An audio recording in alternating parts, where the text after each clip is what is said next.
Assalamualaikum warahmatullahi wabarakatuh.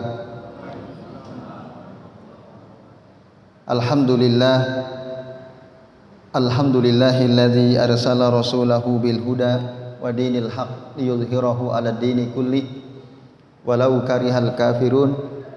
Asyhadu an la ilaha illallah wahdahu la syarikalah wa asyhadu anna Muhammadan abduhu wa rasuluh. Allahumma salli wa sallim wa barik ala Muhammad wa ala ali Muhammad kama sallaita wa barakta ala Ibrahim wa ala ali Ibrahim bil alamina innaka Hamidum Majid. Rabbi shrah li sadri wa yassir li amri wahlul 'uqdatam min lisani yafqahu qawli, amma ba'du. Bapak-bapak dan ibu-ibu serta hadirat sekalian, a'azani Allah wa iyyakum ajmain. Semoga kita semua yang hadir di majelis ini senantiasa dimuliakan Allah Subhanahu wa taala. Amin ya Allah ya rabbal alamin. Alhamdulillah Bapak Ibu, pada maghrib hari ini kita bisa berjumpa kembali untuk melanjutkan ngaji kitab Riyadhus Shalihin, masih membahas bab husnul khuluq ya. Pada kesempatan kali ini kita akan membahas hadis yang ke-6 Bapak ya. Kelima ya, kelima. Yaitu hadis dari Abdullah bin Amr bin Al-As radhiyallahu anhuma. Dia berkata, lam yakun Rasulullah sallallahu alaihi wasallam fahishan wala mutafahisha. Wa kana yaqul, dan beliau berkata, inna min khiyarikum ahsanakum akhlaqa. Kata Abdullah bin Amr bin Al-As radhiyallahu anhu, beliau mengatakan Rasulullah itu tidak pernah berbicara kotor. Rasul tidak pernah berbicara kotor, berbicara keji, kotor. Saya kira kita sudah tahu ya bicara kotor seperti apa, tidak perlu dicontohkan ya. Jadi mulutnya itu enggak terjaga gitu, asal ngomong, asal misuh gitu ya. Nah, yang lagi viral ini kan ada orang tuh, dia ngomong L itu la ilaha illallah gitu ya. Terus dia mengeluarkan kata-kata kotor. Ini lagi dicari orang ya. Ini orang lagi dicari kaum muslimin ya. Nah, karena dia setelah mengucapkan kalimah la ilaha illallah menyebut kata-kata keji, fahisa. Kalau dia orang mukmin, nah, berarti dia menyelisihi akhlaknya Rasul SAW. Jadi Rasul tidak pernah tuh bicara kotor. Maka bapak-bapak dan ibu-ibu, semoga kita semua yang hadir di sini setelah ini tidak niatkan untuk tidak lagi bicara kotor ya, karena Rasul tidak pernah beliau berbicara kotor. Wala mutafahisha. Mutafahisha itu sebagian ulama mengartikan kalau fahish itu berkata-kata kotor, kalau mutafahish itu berbuat keji perbuatannya. Jadi berkata kotor tidak pernah, berbuat kotor atau keji tidak pernah. Kalau dalam Al-Quran fahisha itu zina ya diantaranya. Nah, itu Rasulullah SAW tidak pernah melakukan hal itu. Atau ada juga yang mengartikan kata mutafahishan itu artinya mutakallif, al-mutakallifu wal mubalighu lil fahsh. Kotornya itu udah berlebih-lebihan, kotor sekali. Itu yang dimaksud mutafahishan menurut keterangan sebagian ahlul hadis ya. Jadi Rasul bukan orang yang seperti itu, dan beliau mengatakan inna min khiyarikum ahsanakum khuluqa. Sesungguhnya orang yang terbaik di antara kalian adalah orang yang paling bagus akhlaknya. Ahsanakum akhlaqa. Hadis muttafaqun alaih. Nah, bapak-bapak dan ibu-ibu serta hadirin sekalian rahimani wa rahimakumullah, faidah yang kita bisa ambil dari hadis kelima ini diantaranya adalah seorang mukmin dia harus mencontoh Nabi. Orang beriman, umatnya Nabi Muhammad sallallahu alaihi wasallam harus mencontoh Nabi, yaitu dia harus berusaha menjauhi setiap ucapan yang keji, yang kotor, dan menjauhi segala perbuatan yang kotor. Dan tentu menjauhi sebab-sebabnya. Di antara yang bisa menyebabkan kita mengeluarkan kata-kata kotor, teman, komunitas. Kalau kita berteman dengan orang yang kalau ngomong kotor terus, nanti lama-lama ikut. Karena su'ul khulqi yu'di, kata para ulama. Su'ul khulqi yu'di. Akhlak yang buruk itu cepat sekali menular dia. Jadi kalau kita berkawan dengan orang-orang yang buruk, nanti akhlaknya, kata-katanya menular ke kita. Maka jauhi sebab-sebab yang bisa membuat kita melakukan perbuatan buruk dan mengatakan perkataan yang kotor. Nah, salah satu yang paling penting itu, jauhi mereka. Makanya Nabi memberikan tuntunan kepada kita dalam berteman. Itu perhatikan, kalau kita mau berteman dengan seorang, perhatikan dia berteman dengan siapa. Karena almar'u ala dini khalilihi. Seseorang itu, kata Nabi sallallahu alaihi wasallam, dia sama dengan kebiasaan temannya. Falyanzur man yukhalil. Perhatikan kalau kita mau berteman, dia berteman dengan siapa. Nah, ini Bapak-bapak dan ibu-ibu serta hadirin sekalian ya. Jadi kita harus betul-betul memperhatikan itu. Kemudian faedah lain Bapak Ibu dan ikhwas sekalian, hadis ini menunjukkan bahwa akhlak Nabi itu ya, tidaklah ada kalimat kata-kata yang keluar dari lisan beliau atau perbuatan yang dilakukan beliau kecuali amal soleh dan perkataan yang baik ya. Illa al-amalu salihu wal qawlu thayyib. Itu yang selalu keluar dari lisan beliau dan yang dilakukan oleh Rasulullah sallallahu alaihi wasallam. Ini. Nah, yang terakhir, faedah yang kita bisa ambil dari hadis ini Bapak Ibu adalah berakhlak dengan akhlak yang baik. Ini harusnya sama kita, sama kaum muslimin, saling berlomba-lomba. Jadi natasabak itu berlomba-lomba dalam berakhlak yang baik bainal mukminin ya.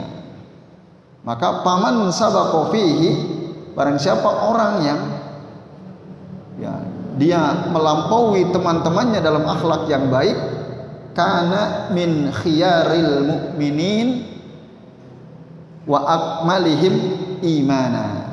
Nah, itu berarti dia adalah orang mukmin yang paling baik dan yang paling sempurna imannya. Nah, maka itu. Jadi hadis ini mendorong kita untuk berlomba-lomba dalam berakhlak yang baik ya, dalam husnul khuluq. Nah, siapa yang menang maka dia yang terbaik, khiyarukum. Maka kata Nabi tadi, inna min khiyarikum ahsanakum akhlaqa. Sesungguhnya orang terbaik di antara kalian adalah yang paling baik akhlaknya. Ini harus, berarti ini bisa kita berlomba-lomba di sini. Yang paling sergap nolong temannya, paling cepat mengucapkan salam, paling cepat kalau ketemu menjulurkan tangannya untuk bermusafahah misalnya. Hal-hal kecil seperti itu. Nah, itu bisa dilihat siapa yang sergap gitu. Ketemu langsung assalamualaikum. Sebelum temannya ngomong dia udah duluan assalamualaikum. Temannya belum gini dia udah duluan nyodorin tangan untuk salaman. Nah, maka dialah yang paling baik. Contoh kecil ya, contoh kecil. Nah, ini Bapak Ibu dan hadirin sekalian, a'azani Allah wa iyyakum ajmain. Itu hadis yang kelima. Lalu yang keenam, An Abi Darda radhiyallahu anhu anna Nabiy sallallahu alaihi wasallam dari Abu Darda radhiyallahu anhu bahwasanya Nabi sallallahu alaihi wasallam beliau bersabda, ma min syai'in athqalu fi mizanil mu'mini yaumal qiyamati min husnil khuluq. Tidak ada sesuatu yang paling berat dalam timbangan seorang mukmin, timbangan amal soleh seorang mukmin yaumul qiyamah pada hari kiamat nanti, daripada husnil khuluq, daripada akhlak yang baik. Dia rajin sholat, rajin puasa, rajin sodakoh gitu ya misalnya, tapi akhlaknya buruk gitu. Sering berkata-kata kotor, kalau ketemu orang cemberut gitu ya, jarang tersenyum misalnya. Tidak enak lah, kalau tidak nyaman orang kalau ketemu dia, tapi sholatnya oke gitu. Nah, nanti di akhirat pada hari kiamat, maka timbangan yang paling memberatkan, timbangan amalan yang paling memberatkan timbangan amal soleh seorang mukmin ada akhlak yang baik, husnul khuluq. Itu kata Nabi Shallallahu Alaihi Wasallam. Jadi yang paling memberatkan timbangan amal soleh kita adalah husnul khuluq. Wa innallaha, dan sesungguhnya Allah Ta'ala yubghidul fahishal badhi'a. Sesungguhnya Allah Ta'ala ya, yubghidu, membenci al-fahisha tadi, orang yang berkata-kata kotor, ya, suka berkata kotor, al-badhi'a. Al-badhi'a itu juga maknanya alladzi yatakallamu bil fahash, nah, yang ngomong kotor. Kalau dalam keterangan lain katakan al-badhi itu alladzi yatakallamu bima yakrahu sima'uhu. Orang yang ngomong, kalau ngomong didengarnya itu orang nggak suka kalau dengar omongan dia, itu al-badhi. Jadi setiap kali dia ngomong, orang itu nggak suka dengar omongan dia, itu al-badhi. Nah, fahish tadi berkata kotor, jorok. Nah, al-badhi, setiap omongan yang keluar dari mulutnya orang tuh nggak senang gitu. Nah, itu yakrahu sima'ahu, au yursilu lisanahu bima la yambagi, atau dia sering membiarkan lisannya itu mengucapkan sesuatu yang tidak seharusnya diucapkan. Itu termasuk menghina orang. Nah, itu termasuk al-badhi. Allah benci sama orang seperti itu. Innallaha yubghidul fahisal badhi'a. Nah, bapak-bapak dan ibu-ibu serta hadirin sekalian, a'azanillahu wa iyyakum ajmain. Lalu apa faedah yang kita bisa ambil dari hadis ini, dari hadis ke-6 ini, sekalian? Yang pertama, ya, hadis ini menjelaskan tentang ya, itsbatul mizan, ya, ketetapan adanya timbangan. Kelak nanti di akhirat ada timbangan. Maknawiyan atau hisian, secara makna atau secara fisik timbangan yang dimaksud. Sebagian orang mengatakan hisian, maknawiyan. Enggak ada tuh timbangan. Yang dimaksud itu kata mizan adalah tuh ya, al-adalah minallahi jalla jalaluh. Keadilan Allah Azza wa Jalla maksudnya. Jadi bukan ada timbangan yang seperti kita tahu menurut orang-orang Mu'tazilah gitu. Jadi timbangan secara fisik nggak ada. Tapi yang dimaksud timbangan di dalam hadis ini adalah keadilan. Mizan maksudnya adalah al-adalah minallahi azza wa jalla, itu kata. Tapi ahlu sunnah wal jamaah, jumhur min ahli sunnah wal jamaah yaqul, nah al-mizan ada, itu isbatul mizan. Justru hadis ini menerangkan ada timbangan, itu ada hisian secara fisik. Ada. Nah, bentuknya bagaimana? Nah, Itu mufawwad ilallah ya. Yang jelas dalam Al-Qur'an disebutkan, di dalam hadis disebutkan, dalam Al-Qur'an misalnya dalam surah Al-Kahfi ya, disebutkan. Jadi fala nuqimu lahum yaumal qiyamati wazna. Jadi orang-orang yang tidak percaya kepada ayat-ayat Allah Subhanahu wa taala, mengingkari adanya pertemuan dengan Allah Subhanahu wa taala, maka fala nuqimu lahum yaumal qiyamati wazna. Kami tidak akan tegakkan timbangan untuk mereka. Dalam Quran itu diantaranya. Maka disebut yaumul mizan, hari di mana nanti setiap amalan para hamba itu ditimbang oleh Allah Subhanahu wa taala. Itu. Jadi timbangan itu ada. Dan nanti diterangkan oleh Nabi ada dua sisi timbangan itu. Memiliki dua sisi ya, saya kira seperti timbangan yang kita tahu ya. Timbangan bukan digital tentu saja ya. Timbangan digital kan nggak ada dua sisinya. Timbangan yang dulu itu kan ada dua sisi ya, seperti itu. Yang menjadi simbol di dunia hukum kan timbangan gitu ya, yang menunjukkan keadilan itu.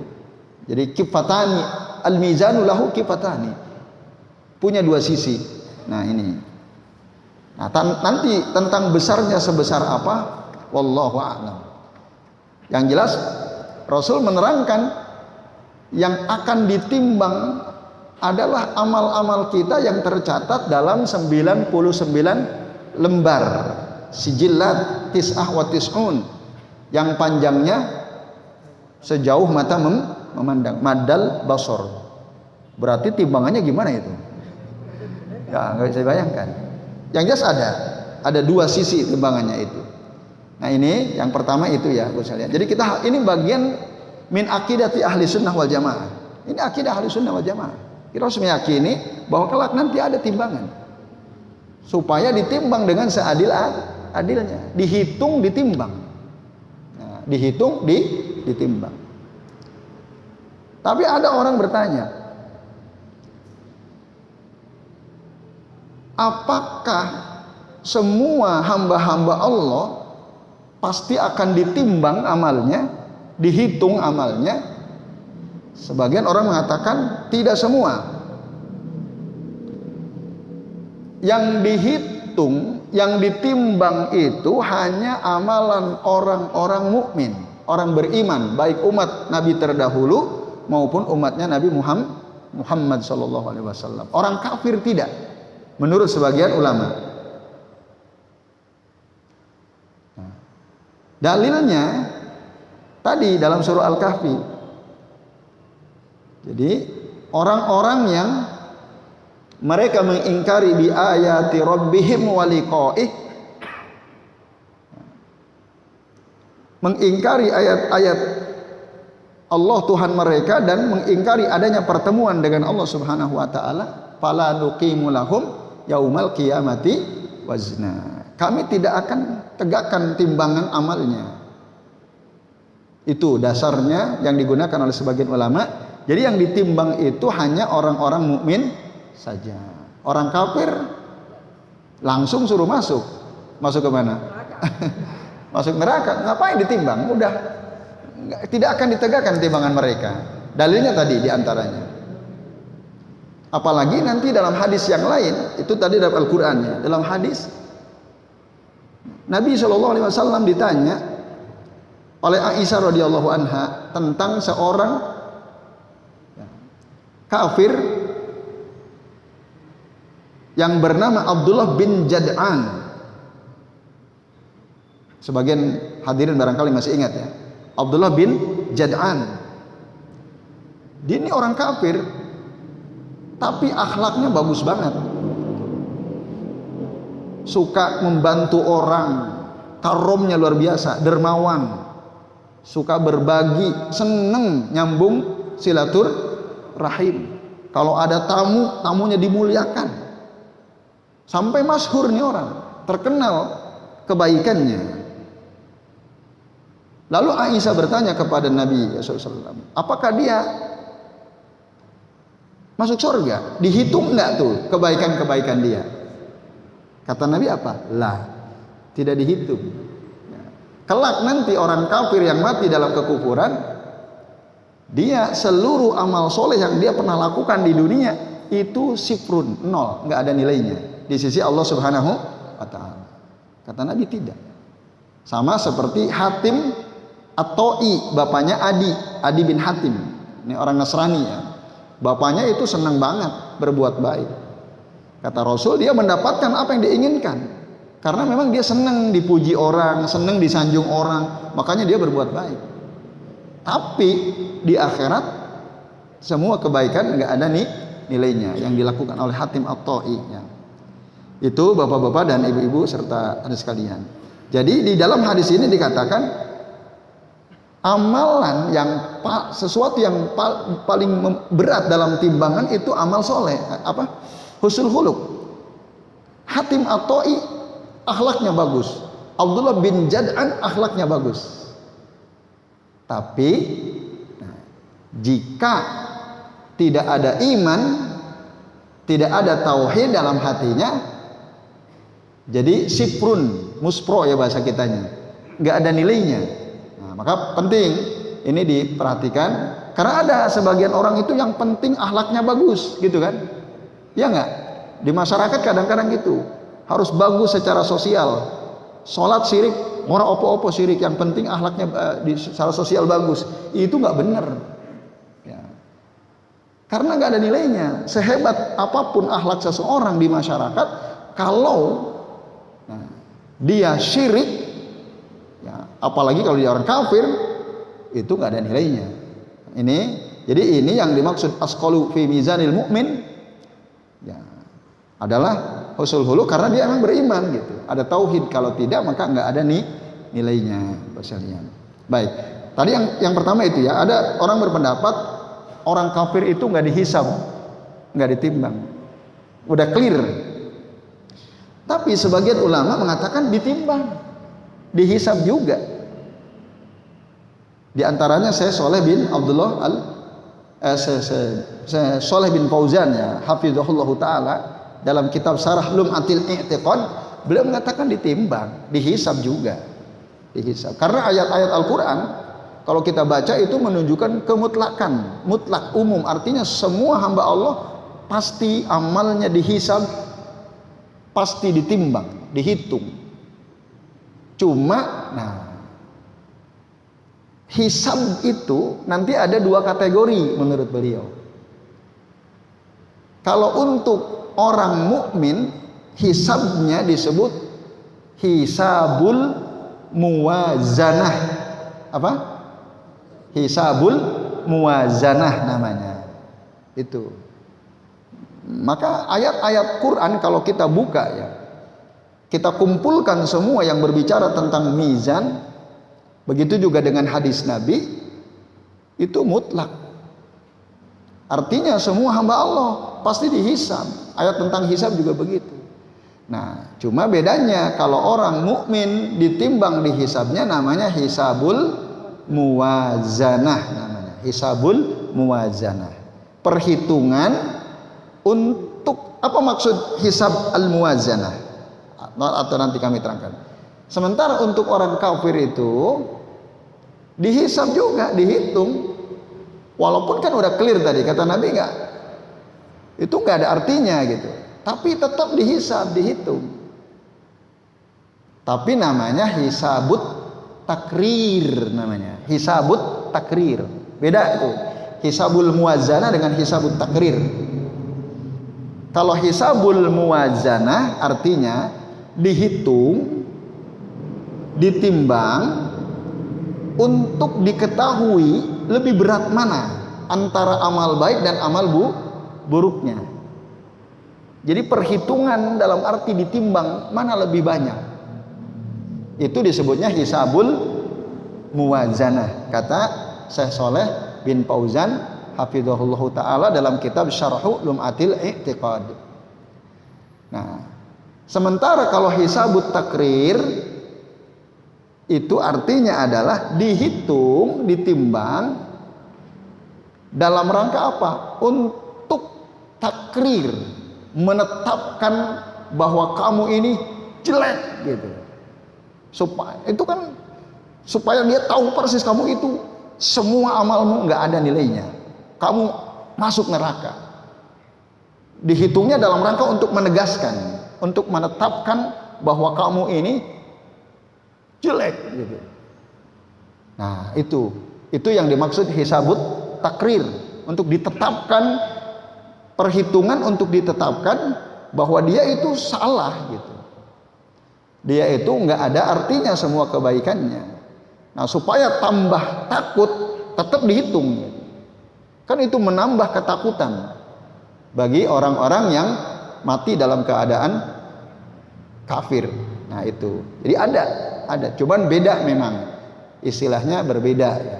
Nah, ini Bapak-bapak dan Ibu-ibu serta hadirin hadirat sekalian, a'azani Allah wa iyyakum ajmain. Nah, itu. Jadi saya kira itu ya kesimpulan atau faidah yang kita bisa ambil dari hadis ini.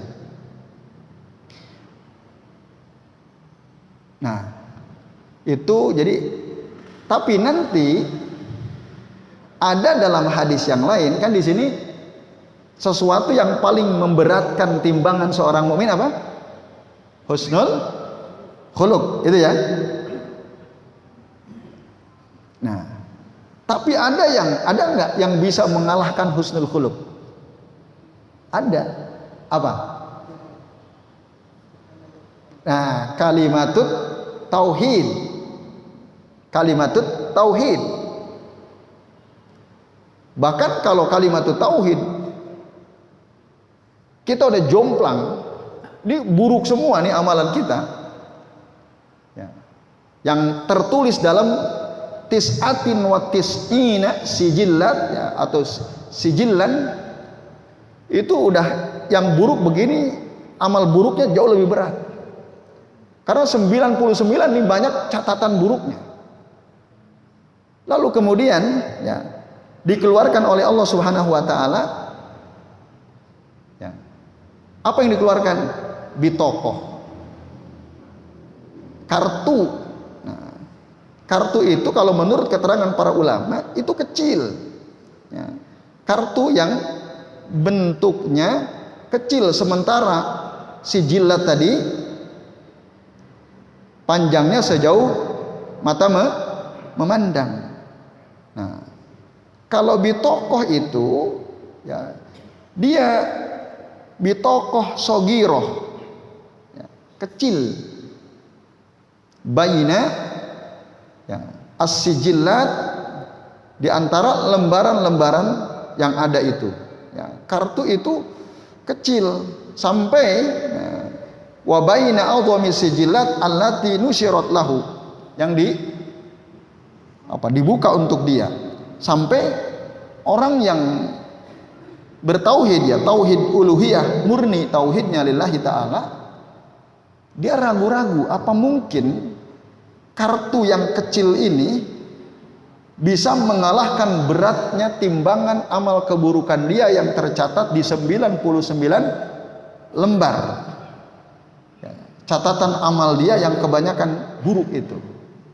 Nah, ternyata Bapak-bapak dan Ibu-ibu serta hadirin sekalian, setelah diletakkan patudau as-sijillatu fi kifatin wal bitaqatu fi kifatin patosat ya, patoshatis sijillatu wasakulatil bitaqah.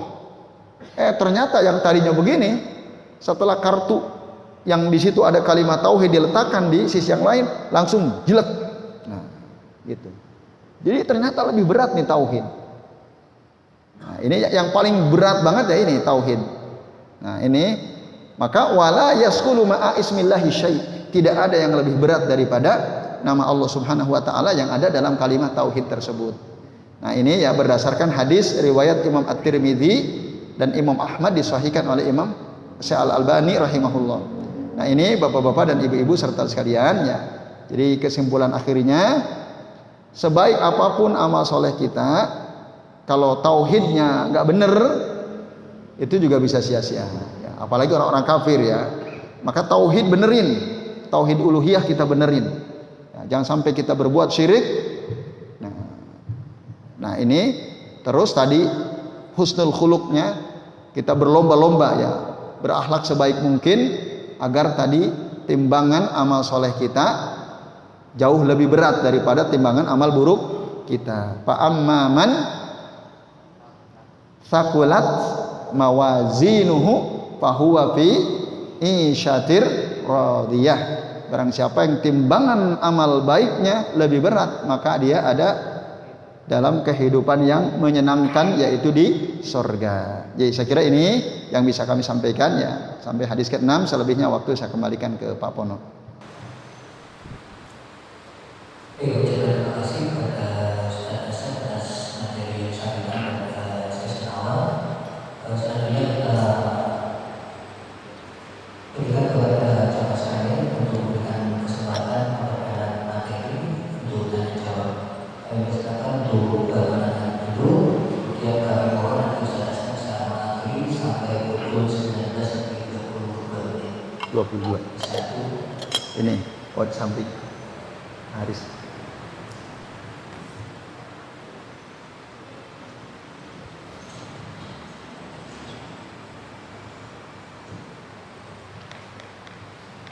Assalamualaikum warahmatullahi wabarakatuh. Waalaikumsalam warahmatullahi wabarakatuh.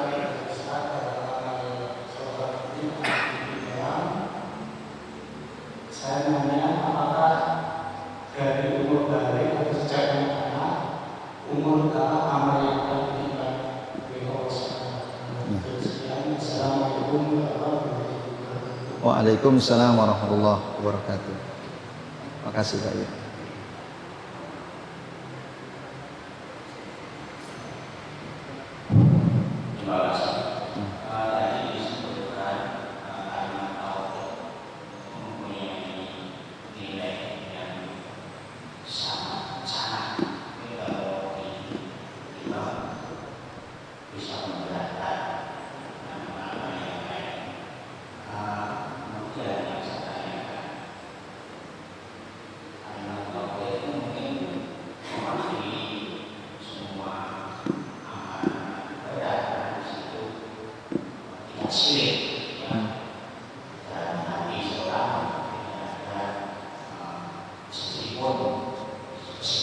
Kemudian bagaimana dengan juga tadi disebutkan bahwa husnul khuluq, hasanul khuluq.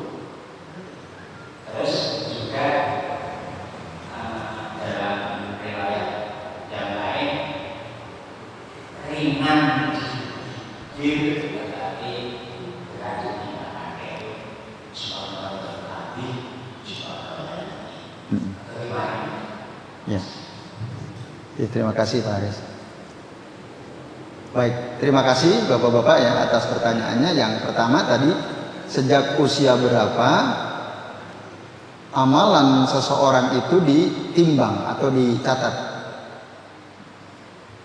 Sejak dia menjadi mukallaf. Mukallaf itu terkena beban syariat. Kapan seseorang jadi mukallaf? Syaratnya dua. Al-aqilu wal bulugh. Ketika dia sudah baligh dan berakal sehat. Nah, itu syarat seseorang menjadi mukallaf. Nah, dari situlah amalan setiap hamba itu akan dicatat oleh Allah Subhanahu wa taala. Maka kalau ada orang berbuat jelek tapi belum baligh, itu enggak dicatat. Berbuat baik apa dicatat? Nah, tidak juga, tapi tetap kita harus mendorong tentu saja anak-anak sedini mungkin latihan ya, berbuat baik. Nah, nanti orang tuanya dapat tuh. Karena dia menyuruh anaknya berbuat baik, ya, bawa hadir ke majelis ilmu seperti ini contohnya. Nah, kan dia belum mukallaf, tapi orang tuanya dibawa sini. Dari kecil diperdengarkan hadis-hadis Nabi SAW. Nah, itu tentu orang tuanya dapat kebaikan, tapi amalan dia ya, mulai dicatat sejak mukallaf itu. Itu yang kami pahami ya berdasarkan dalil yang ada itu Pak. Jadi kalau belum balik atau tidak berakal tidak dicatat. Sama orang gila, dia sholat lail 100 rakaat tapi gila. Orang gila kan mungkin kuat ini sholat 100 rakaat. Itu apakah dicatat? Tidak, karena dia tidak berakal. Sama seperti dia misalnya membunuh orang tapi gila, ya orang gila itu nggak berdosa karena ghairu mukallaf. Itu Pak.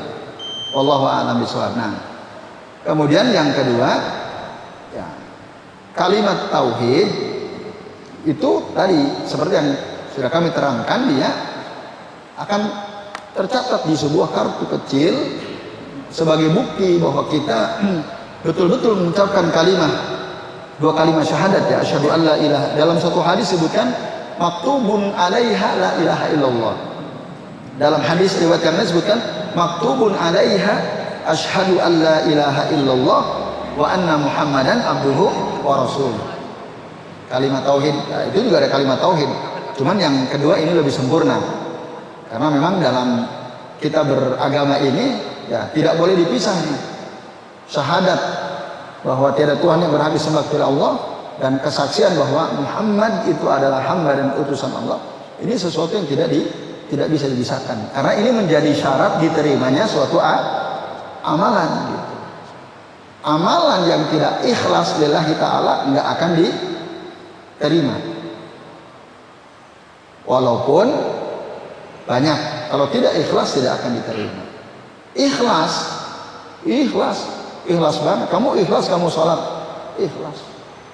Kamu ikhlas puasa tiap hari, ikhlas bertahun-tahun puasa. Tapi ada contohnya nggak dari Nabi? Nggak ada. Itu nggak diterima juga. Capek tok yang dia dapatkan. Maka itu wa asyhadu anna Muhammadan abduhu wa rasuluh. Nah, itu disebutkan ya dalam yang lain. Nah, itulah yang nanti akan memberatkan amal soleh kita. Nah, ini keterangan dari hadis Nabi yang tadi kami sampaikan itu menunjukkan bahwa kalimat tauhid atau dua kalimat syahadat itu, ya, nilainya tak tertandingi oleh apapun gitu ya. Oleh karenanya pertama kali yang harus diperhatikan oleh setiap kita adalah bagaimana tauhid kita, tauhid uluhiyah kita, tauhid ibadah kita kepada Allah Subhanahu wa taala. Itu Pak Haris. Nah, maka kalau itu udah benar, semua amal soleh yang kita lakukan akan benar. Karena syarat utamanya adalah itu tauhid. Nah, maka ketika ada hadis kalimatani, ya, khafifatani fil lisan, sakilatani fil mizan, habibatani ila ar-rahman. Nah, apa itu? Subhanallah wa bihamdi subhanallahil azim. Itu maksudnya apa? Hadis Nabi itu menjelaskan ada amalan kecil tapi memberatkan timbangan. Memberatkan sakilatan fil mizan. Artinya ada harganya itu, kecil berharga itu, memberatkan timbangan. Itu. Nah, jadi ya, sebenarnya semua amalan yang kita lakukan akan menjadi pemberat timbangan. Hadirnya kita ke majelis ilmu ini akan menjadi pemberat timbangan atau tidak? Iya. Dihitung nggak langkah kita dari rumah ke sini? Iya. Itu. Tapi ada ringan itu jangan dianggap remeh. Dia juga menjadi pemberat timbangan. Yaitu Pak Haris ya. Apa? Walaupun telat, nah, sama aja. Cuman ilmunya ada yang tertinggal gitu ya. Agak ketangkap karena datangnya belakangan gitu. Yaitu Pak Haris ya, yang udah terjauh semua ya. Udah. Pak Pono, apa masih ada kesempatan? Ya, silakan. Waalaikumsalam warahmatullahi wabarakatuh. Enggak Mas Adit.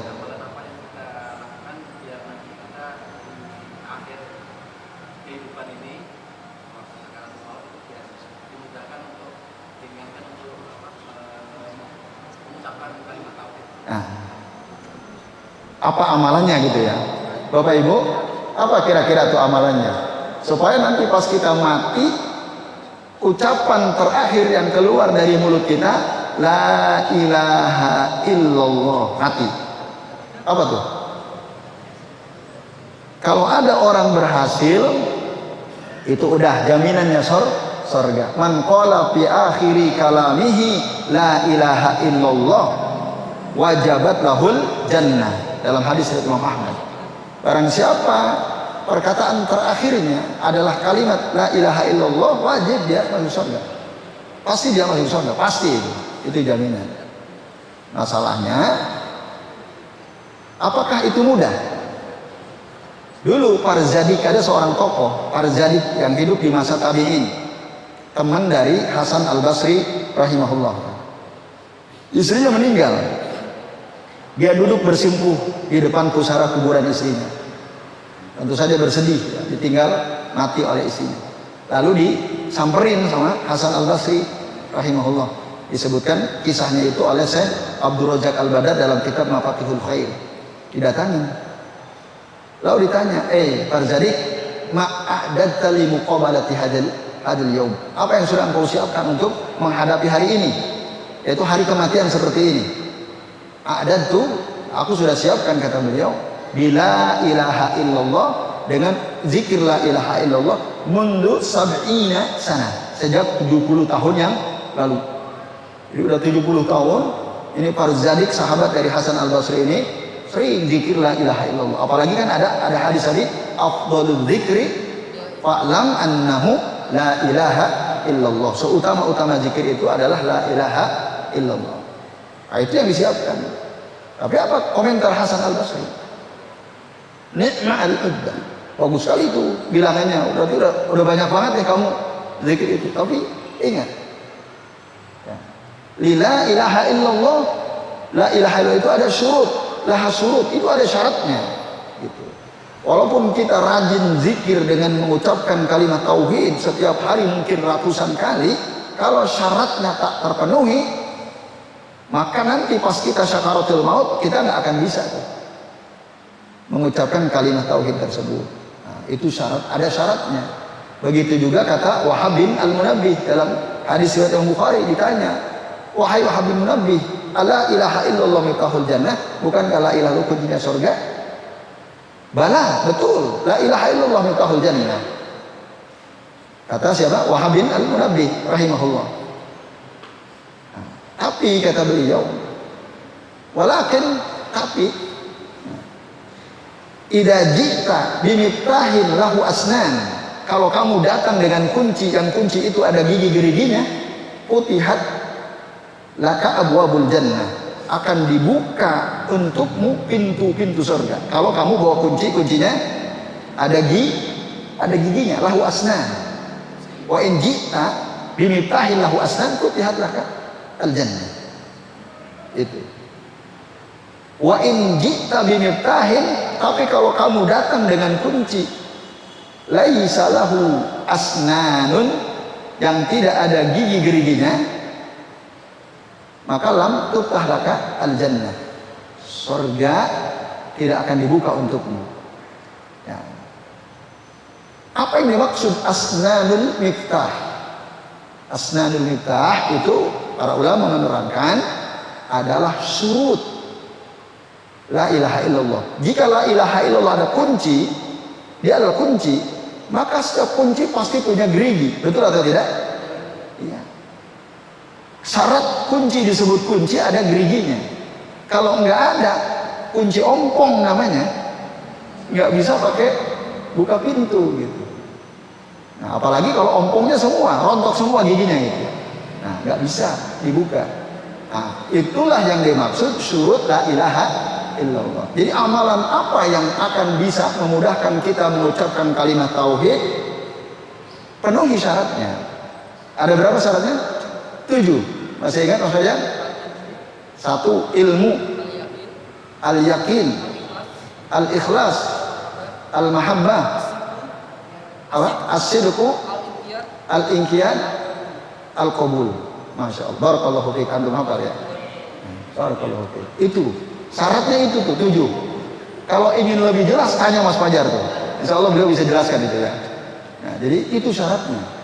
Al-ilmu, al-yakin, al-mahabbah, al-ikhlas, al-sidqu, al-qabul, wal-inqiyad. Insya Allah nanti kalau di sini kita terangkan, waktunya nggak cukup. Ini udah habis waktunya ya. Nanti di lain kesempatan gitu Mas Adit ya. Syarat itu jadi syaratnya dipenuhi. Nah, kalau udah syarat terpenuhi, insya Allah nanti kita mudah mengucapkan kalimat tauhid waktu kita syakaratul maut. Insya Allah nanti di lain kesempatan kita bahas itu.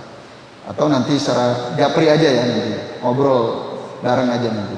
Ya, saya kira ini sementara yang bisa kami sampaikan. Terima kasih atas perhatiannya. Mohon maaf bila ada kesalahan.